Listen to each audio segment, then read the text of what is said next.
Chapter 7. The Unaccountable Conduct of Professor de Worms. "Sit down," said Sunday in a voice that he used once or twice in his life, a voice that made men drop drawn swords. The three who had risen fell away from Gogol, and that equivocal person himself resumed his seat. "Well, my man," said the president briskly, addressing him as one addresses a total stranger, "will you oblige me by putting your hand in your upper waistcoat pocket and showing me what you have there?" The alleged Pole was a little pale under his tangle of dark hair, but he put 2 fingers into the pocket with apparent coolness and pulled out a blue strip of card. When Syme saw it lying on the table, he woke up again to the world outside him, for although the card lay at the other extreme of the table, and he could read nothing of the inscription on it, it bore a startling resemblance to the blue card in his own pocket, the card which had been given to him when he joined the anti-anarchist constabulary. "Pathetic Slav," said the president, "tragic child of Poland, are you prepared in the presence of that card to deny that you are in this company, shall we say, de trop?" "Right-o," said the late Gogol. It made everyone jump to hear a clear, commercial, and somewhat cockney voice coming out of that forest of foreign hair. It was irrational, as if a Chinaman had suddenly spoken with a Scotch accent. "I gather you fully understand your position?" said Sunday. "You bet," answered the Pole. "I see it's a fair cop. All I say is, I don't believe any Pole could have imitated my accent like I did his." "I concede the point," said Sunday. "I believe your own accent to be inimitable, though I shall practice it in my bath. Do you mind leaving your beard with your card?" "Not a bit," answered Gogol, and with one finger he ripped off the whole of his shaggy head covering, emerging with thin red hair and a pale, pert face. "It was hot," he added. "I will do you the justice to say," said Sunday, not without a sort of brutal admiration, "that you seem to have kept pretty cool under it. Now listen to me. I like you. The consequence is that it would annoy me for just about 2.5 minutes if I heard that you had died in torments. Well, if you ever tell the police or any human soul about us, I shall have that 2.5 minutes of discomfort. On your discomfort I will not dwell. Good day. Mind the step." The red-haired detective who had masqueraded as Gogol rose to his feet without a word and walked out of the room with an air of perfect nonchalance. Yet the astonished Syme was able to realize that this ease was suddenly assumed, for there was a slight stumble outside the door which showed that the departing detective had not minded the step. "Time is flying," said the president in his gayest manner, after glancing at his watch, which, like everything about him, seemed bigger than it ought to be. "I must go off at once. I have to take the chair at a humanitarian meeting." The secretary turned to him with working eyebrows. "Would it not be better," he said a little sharply, "to discuss further the details of our project now that the spy has left us?" "No, I think not," said the president with a yawn, like an unobtrusive earthquake.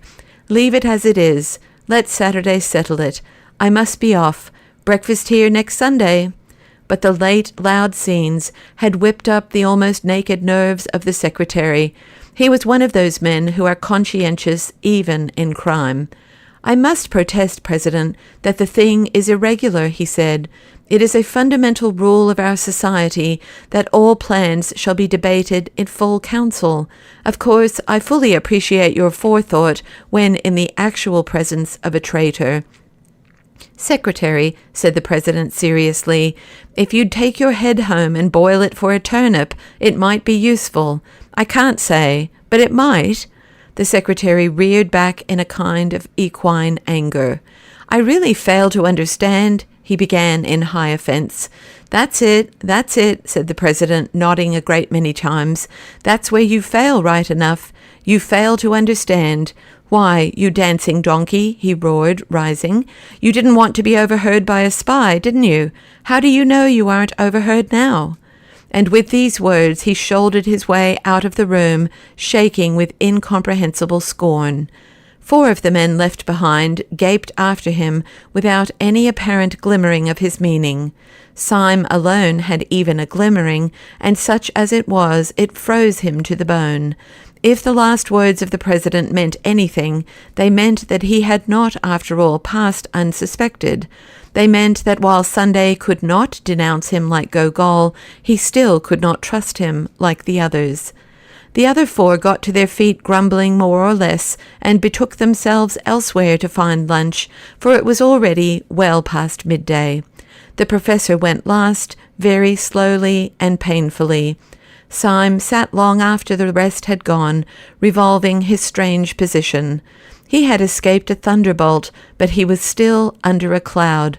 At last he rose and made his way out of the hotel into Leicester Square. The bright, cold day had grown increasingly colder, and when he came out into the street, he was surprised by a few flakes of snow. While he still carried the sword stick and the rest of Gregory's portable luggage, he had thrown the cloak down and left it somewhere, perhaps on the steam tug, perhaps on the balcony. Hoping, therefore, that the snow shower might be slight, he stepped back out of the street for a moment and stood up under the doorway of a small and greasy hairdresser's shop, the front window of which was empty except for a sickly wax lady in evening dress. Snow, however, began to thicken and fall fast, and Syme, having found one glance at the wax lady quite sufficient to depress his spirits, stared out instead into the white and empty street. He was considerably astonished to see, standing quite still outside the shop and staring into the window, a man. His top hat was loaded with snow, like the hat of Father Christmas. The white drift was rising round his boots and ankles, but it seemed as if nothing could tear him away from the contemplation of the colourless wax doll in dirty evening dress. That any human being should stand in such weather looking into such a shop was a matter of sufficient wonder to Syme, but his idle wonder turned suddenly into a personal shock, for he realized that the man standing there was the paralytic old Professor de Worms. It scarcely seemed the place for a person of his years and infirmities. Syme was ready to believe anything about the perversions of this dehumanized brotherhood, but even he could not believe that the professor had fallen in love with that particular wax lady. He could only suppose that the man's malady, whatever it was, involved some momentary fits of rigidity or trance. He was not inclined, however, to feel in this case any very compassionate concern. On the contrary, he rather congratulated himself that the professor's stroke and his elaborate and limping walk would make it easy to escape from him and leave him miles behind, for Syme thirsted first and last to get clear of the whole poisonous atmosphere, if only for an hour. Then he could collect his thoughts, formulate his policy, and decide finally whether he should or should not keep faith with Gregory. He strolled away through the dancing snow, turned up 2 or 3 streets, down through 2 or 3 others, and entered a small Soho restaurant for lunch. He partook reflectively of 4 small and quaint courses, drank half a bottle of red wine, and ended up over black coffee and a black cigar, still thinking. He had taken his seat in the upper room of the restaurant, which was full of the chink of knives and the chatter of foreigners. He remembered that in old days he had imagined that all these harmless and kindly aliens were anarchists. He shuddered, remembering the real thing. But even the shudder had the delightful shame of escape. The wine, the common food, the familiar place, the faces of natural and talkative men made him almost feel as if the council of the 7 days had been a bad dream, and although he knew it was nevertheless an objective reality, it was at least a distant one. Tall houses and populous streets lay between him and his last sight of the shameful 7. He was free in free London, and drinking wine among the free. With a somewhat easier action, he took his hat and stick and strolled down the stair into the shop below. When he entered that lower room, he stood stricken and rooted to the spot. At a small table, close up to the blank window and the white street of snow, sat the old anarchist professor over a glass of milk, with his lifted, livid face and pendant eyelids. For an instant, Syme stood as rigid as the stick he leant upon. Then, with a gesture as of blind hurry, he brushed past the professor, dashing open the door and slamming it behind him, and stood outside in the snow. "Can that old corpse be following me?" he asked himself, biting his yellow moustache. "I stopped too long up in that room, so that even such leaden feet could catch me up. One comfort is, with a little brisk walking, I can put a man like that as far away as Timbuktu. Or am I too fanciful? Was he really following me? Surely Sunday would not be such a fool as to send a lame man." He set off at a smart pace, twisting and whirling his stick in the direction of Covent Garden. As he crossed the great market, the snow increased, growing blinding and bewildering as the afternoon began to darken. The snowflakes tormented him like a swarm of silver bees. Getting into his eyes and beard, they added their unremitting futility to his already irritated nerves, and by the time that he had come at a swinging pace to the beginning of Fleet Street, he lost patience, and finding a Sunday tea shop, turned into it to take shelter. He ordered another cup of black coffee as an excuse. Scarcely had he done so when Professor de Worms hobbled heavily into the shop, sat down with difficulty, and ordered a glass of milk. Symes's walking stick had fallen from his hand with a great clang, which confessed the concealed steel. But the professor did not look round. Syme, who was commonly a cool character, was literally gaping as a rustic gapes at a conjuring trick. He had seen no cab following. He had heard no wheels outside the shop. To all mortal appearances, the man had come on foot. But the old man could only walk like a snail, and Syme had walked like the wind. He started up and snatched his stick, half crazy with the contradiction in mere arithmetic, and swung out of the swinging doors, leaving his coffee untasted. An omnibus going to the bank went rattling by with an unusual rapidity. He had a violent run of 100 yards to reach it, but he managed to spring, swaying upon the splashboard, and, pausing for an instant to pant, he climbed on to the top. When he had been seated for about half a minute, he heard behind him a sort of heavy and asthmatic breathing. Turning sharply, he saw rising gradually higher and higher up the omnibus steps a top hat soiled and dripping with snow, and under the shadow of its brim the short-sighted face and shaky shoulders of Professor de Worms. He let himself into a seat with characteristic care and wrapped himself up to the chin in the mackintosh rug. Every movement of the old man's tottering figure and vague hands, every uncertain gesture and panic-stricken pause seemed to put it beyond question that he was helpless, that he was in the last imbecility of the body. He moved by inches. He let himself down with little gasps of caution. And yet, unless the philosophical entities called time and space have no vestige even of a practical existence, it appeared quite unquestionable that he had run after the omnibus. Syme sprang erect upon the rocking car, and after staring wildly at the wintry sky that grew gloomier every moment, he ran down the steps. He had repressed an elemental impulse to leap over the side. Too bewildered to look back or to reason, he rushed into one of the little courts at the side of Fleet Street as a rabbit rushes into a hole. He had a vague idea, if this incomprehensible old jack-in-the-box was really pursuing him, that in that labyrinth of little streets he could soon throw him off the scent. He dived in and out of those crooked lanes, which were more like cracks than thoroughfares, and by the time that he had completed about 20 alternate angles and described an unthinkable polygon, he paused to listen for any sound of pursuit. There was none. There could not in any case have been much, for the little streets were thick with the soundless snow.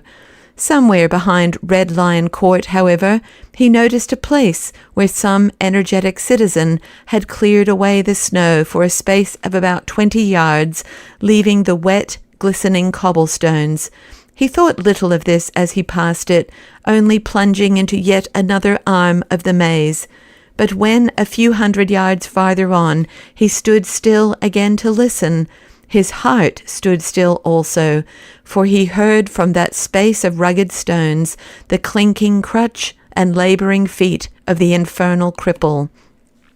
The sky above was loaded with the clouds of snow, leaving London in a darkness and oppression premature for that hour of the evening.